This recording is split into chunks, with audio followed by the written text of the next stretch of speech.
Mwaura. Time now for the Newspaper Review, and I'm joined by a rising group of political commentators. Sitting next to me, Stacey Chepkemoi, a political analyst, and next to her is Nerima Wako, the Executive Director, Siasa Place, and to the far right, Willis Misare, lawyer and political analyst. Each of you, welcome to the program. And for those of you watching at home, we are talking about University of Nairobi matters. Our big question for the day is, was it necessary for the Senate of UON to send students home? Could this crisis have been resolved in any other manner? Talk to us, 22422 is our SMS line, and also talk to us on our social media platforms. The hashtag is PowerBreakfast at Citizen TV Kenya on Twitter or on Facebook, and I'll read your feedback throughout the course of the broadcast. Daily Nation chooses to capture this matter on the front page. The headline reads, or the mini headline rather, at the top of the Daily Nation reads as follows: Varsity shut over threat of clashes, academic programs disrupted as University of Nairobi management orders all students home following fears that camps allied both to the Jubilee Party and National Super Alliance were gearing up for deadly confrontation after days of running battles with police over the arrest of former student leader Babu Owino last week. And of course the big story is on page 6 of the Daily Nation. Let me just capture one or two paragraphs. Fears of a national or of a violent confrontation between two camps allied to the country's rival political formations yesterday led to the indefinite closure of the University of Nairobi. Interviews with the rival camps and students revealed deeply entrenched divisions in the institution, with fears that the current political situation in the country has found its way to the university, threatening a deadly confrontation. Of course, you can get the paper if you want to get more details, but I want to engage my guests in studio right now. I'll start with you, Stacey. Was it necessary for the Senate of the university to send students home? Could this have been resolved in any other way? First of all, I think what's happened at Nairobi University was very unfortunate, because when we get to the university as young people or as students, we sign a certain document that we are getting into university, and we go there to learn. We don't go there to engage in political demonstrations or any other kind of demonstrations, if any. You're speaking on behalf of all students? I'm speaking as a young person. Okay. I'm speaking as a student, and I'm also speaking on behalf of this country, because I think just getting straight to your question, I think it was in order for the university, the Senate University, to conclude to close the university because insecurity issues. You saw that the students decided to burn down the institution, the demonstrations that were happening. We couldn't keep our students in a certain in an insecure environment where we're already seeing that there is a lot of politics going on. So I think it was in order for the university to be closed down. Despite the fact that students from poor backgrounds have not only had to deal with a lecturer strike, they've had to deal with a general election, you feel now it's okay for them to go back home and this will delay their education, their future plans, etc.? For security, I think it is okay. Okay. Yeah. Nerima disagrees from what I can see. Go ahead. You're good at reading faces. To some extent, because I wish that we had more about the students who are causing chaos. Because what it appears to me is that as soon as a small number of youth cause chaos, the rest have to suffer for it. We're not hearing conversations about identifying those students. We're not hearing those conversations in terms of holding them accountable to those actions. So we're seeing a majority suffering for that fact. And you've mentioned it. We've had a lecture strike. We've had a number of things happening in the past few months, and it's going to cause a major backlash for our youth. And I think we need to be able to create an atmosphere where we can have political dialogue that doesn't necessarily have to escalate to violence, because the University of Nairobi is not the only institution where we have students who have different political affiliations.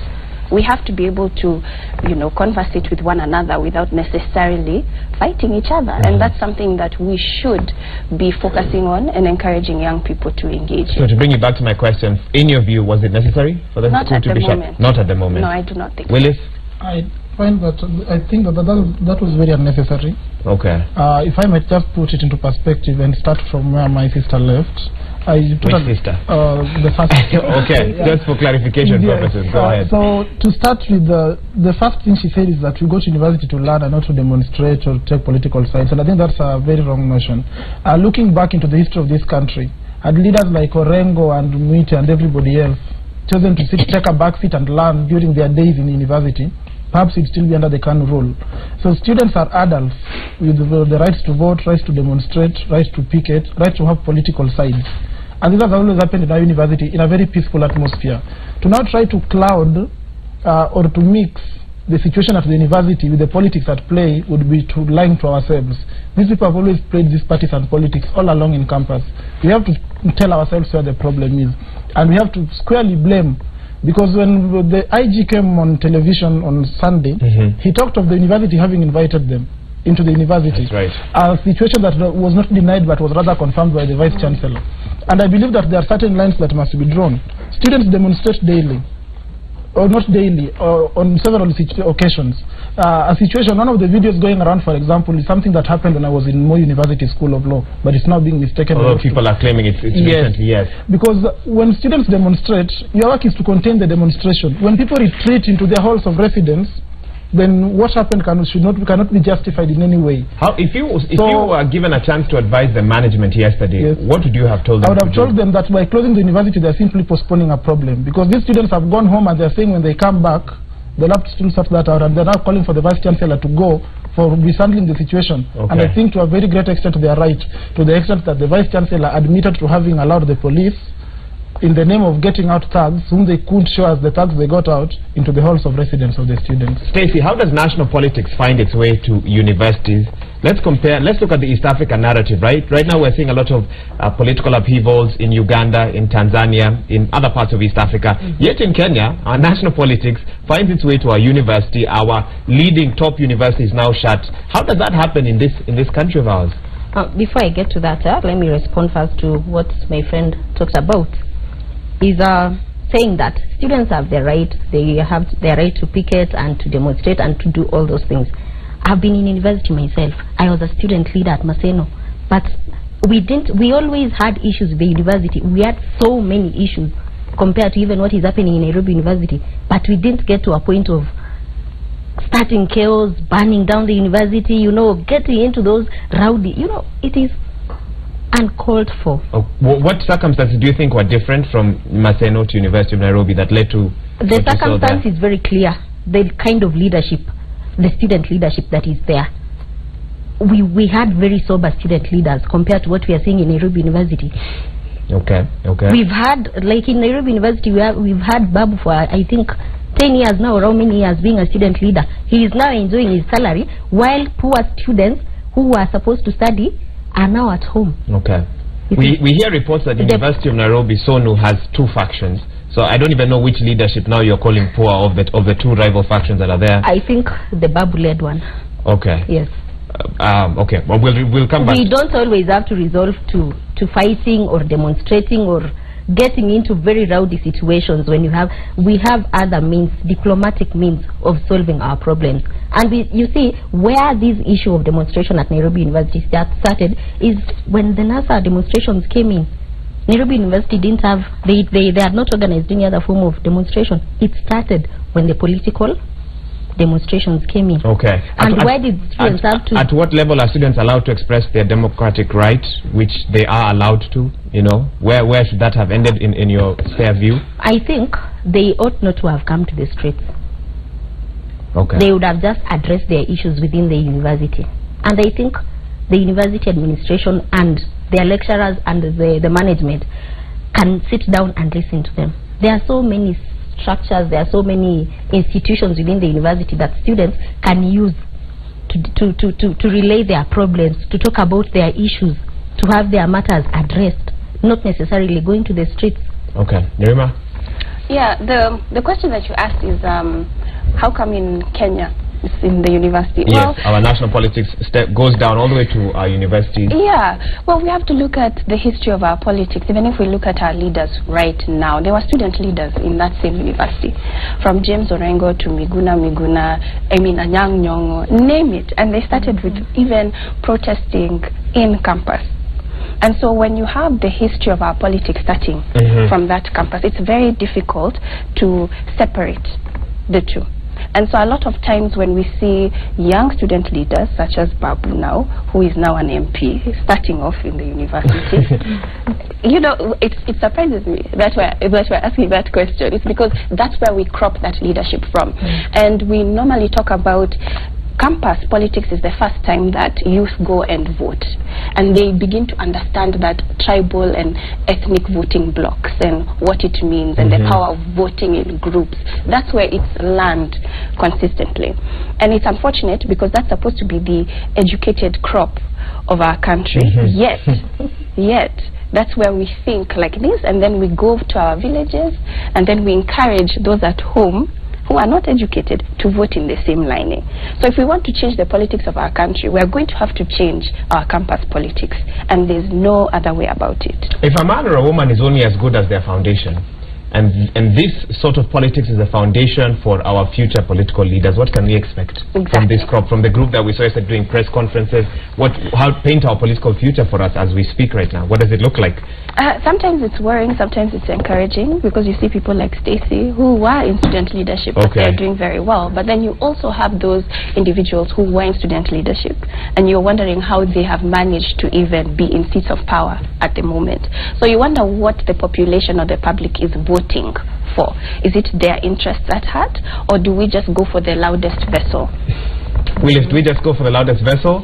Is that how we No, not really. I'd like to bring back memories of what our school director, P.L. Lumumba, once said about Babu. I think it was on the bench.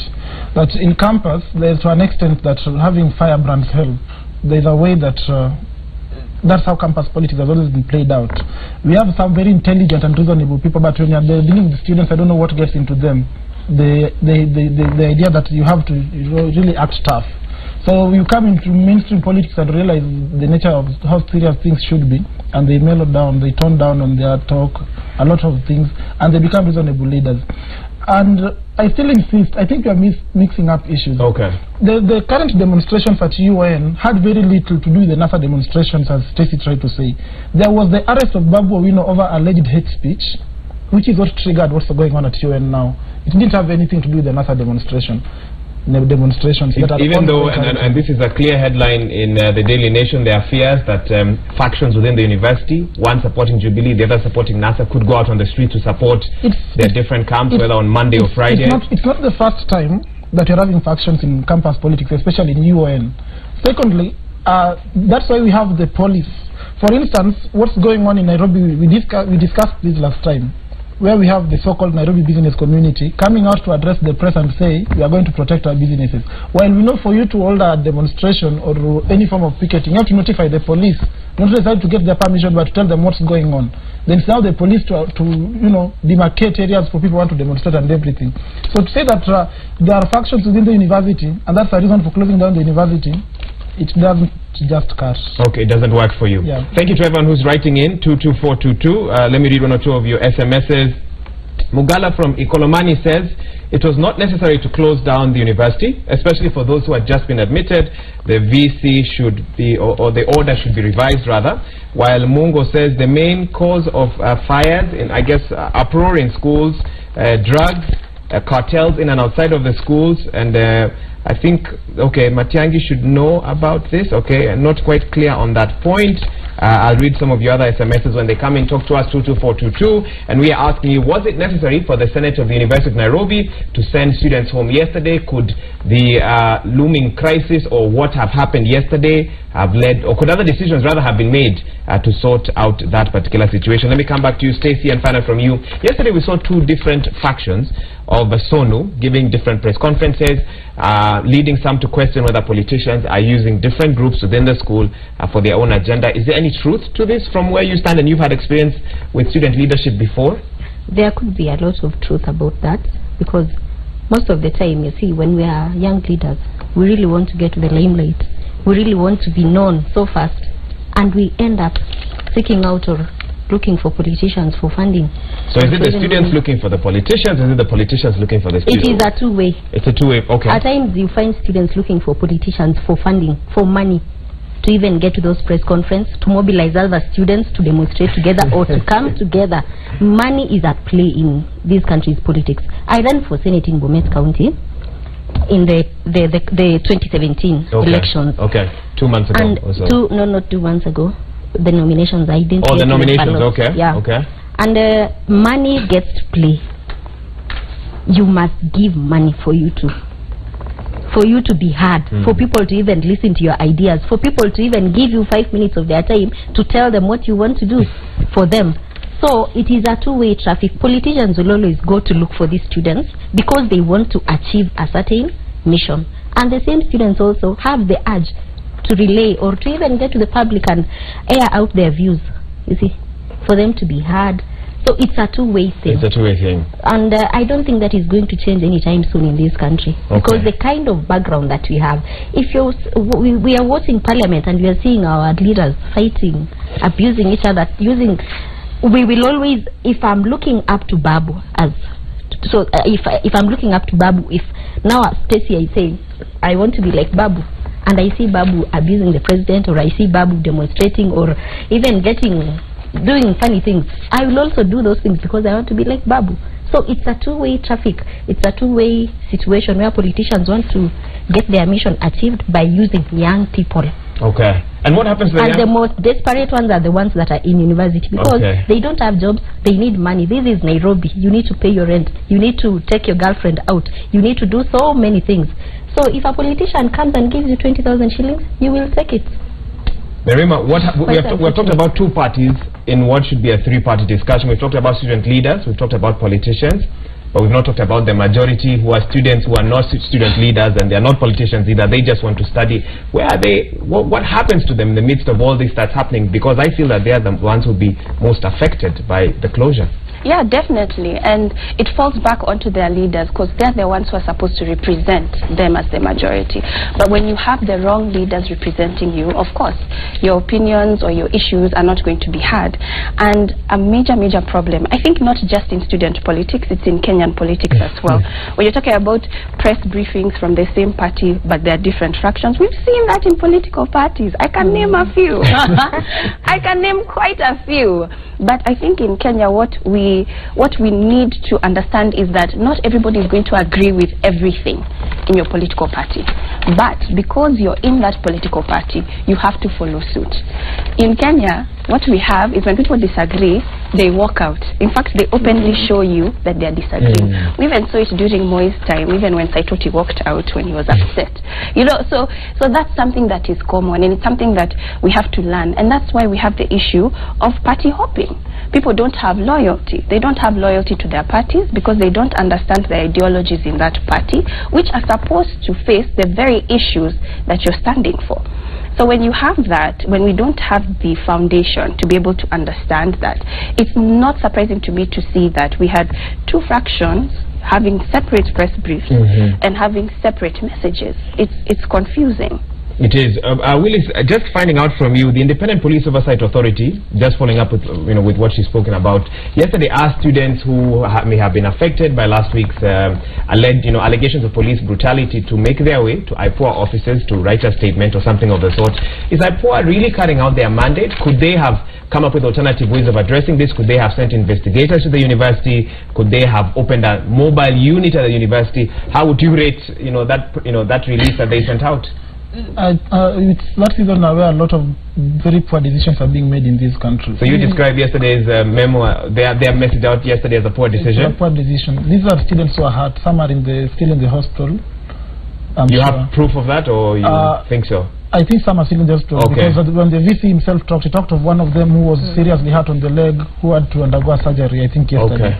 So IPOA is well staffed, it's funded by the state taxes. It should be in a position to send out investigators to find out these students, because you know how students behave. There are people who can even walk there to give fabricated stories. But if IPOA goes onto the ground, does its own investigations on its own, it will be able to know what exactly took place. So asking students to go to the upper hill offices and record statements was not the best thing to do. Was not the best thing to do, let's look at the other side of the coin, because they say there are two sides to every coin. We've talked about the students, the challenges they faced, but let's also bear in mind that last week, in the middle of the clashes between police and students, there were motorists who got caught up in the melee. Some of them might not have kind words for the students. How should the police, moving forward, deal with students, knowing in mind, of course, that the police are the higher force, They come well equipped, well trained. How can they deal with students while at the same time protecting innocent motorists, pedestrians who are just minding their own business and then get caught up in that confrontation? Stacey? First, I think it is very hard to identify students because our universities don't give our students a chance to have uniforms. So you may not even know who a student is and who is not a student. And so it is even very difficult for a police to handle you in a certain manner, thinking that you're a student or you're not. But really, we also need to tone down the way the police are doing their job or executing what they ought to do. But again, if we get to that point of saying that I think we really need to train the police on how to address some of these demonstrators. Have they not been trained? Have we not seen police reforms, a discussion for many years? There are police reforms, but it is just reforms by word of mouth. They are not real reforms that are tangible issues. You find that a police is living in a very bad house or a very bad setup, the kind of environment they are working at. So when they get to this level of coming to deal with demonstrators, someone is coming with maybe a stressed up mind, someone is coming with their own issues, and they are now venting their problems on the students or the demonstrators. Is that what you think happened last week? That is what I partly think happened. But you also find that you see the television when you showing us what is happening on the ground. You find someone is having a very big stone. So what happens to a policeman who is not protected? They only have the headgear, but they are not protected going down. So maybe we also need, with the police reforms, maybe we need certain uniforms or certain protective measures, clothing for the police who go and deal with the demonstrators, because it can be really dangerous. Though I don't really think someone who is sober can get to a point of throwing a stone at a police who has maybe a gun or the canisters or whatever. But I think we need to tone down on how we handle the demonstrations. I agree with your comment. Although I think the police I saw are well clothed, but we'll come back to that. Nerima, are you concerned that the police up until now have not formally apologized for anything that may have happened last week? Yes, they've said they're investigating. We know that a lot of that is happening. But even during the IG's interview, at no point did he say, look, if there were any issues, I'm sorry. Does that concern you in this day and age? Yes, it's concerning, and I think it's been happening during the electoral process. I mean, we heard of protests as well after the announcement, and nothing was apologized there either. So if something as major as that, where 2 lives were lost, that we know of, and there was no apology, then why would we be talking about an apology with this right now? Okay. Briefly, I need to take a quick break. Willis, go ahead. One thing, I did have this debate with friends on Facebook the other day. Post 2010, we have something called a police service, but we are still stuck with the police force. They still get trained in Kiganjo using the same syllabus. They are still you are still admitted to the police service with the very grades that they used. You know, it's the joke in town that you only need a D minor or something to become a police officer. So these are people who are trained on taking orders and not even questioning why. So we have that still has not changed. Yeah, so we really need to interrogate and understand what a police service is and why we decided to change our police from a police force to a police service. And then we have to realign their training towards a service-geared institution and not a force element. Because so that what we have left as forces in this country is the KDF only. And it was very sickening that we get to compare. You saw what happened in Spain when the Catalonians were insisting on a referendum and something. That happened on Sunday. There are people are saying that, look, if that's happening in Spain, then it's okay for our police to brutalize in Kenya, which I found to be a very wrong comparison. So we really need to relook into why we settled for a police service. Because you look into our constitution, a lot of things were made to be the way they are because of our past experiences. So that's something that must really be looked into. We need to make the service a service and not our police force as we have now. Okay, in every sense of the word. I'll have to stop you there because we need to take a quick break. Let me just sample one SMS. Gilbert from Nandi says, why are you guys not mentioning anything about police officers who are injured by these same students? Some are in hospitals with serious injuries. Again, guys demonstrating in Kenya are not peaceful, hence police tend to protect themselves as well. While another person, I cannot give you a chance at this moment. Emmanuel from Umoja says, the closure of the UON was uncalled for. Stacey has also been told not to take sides. I'll give you a chance to respond to that after the break.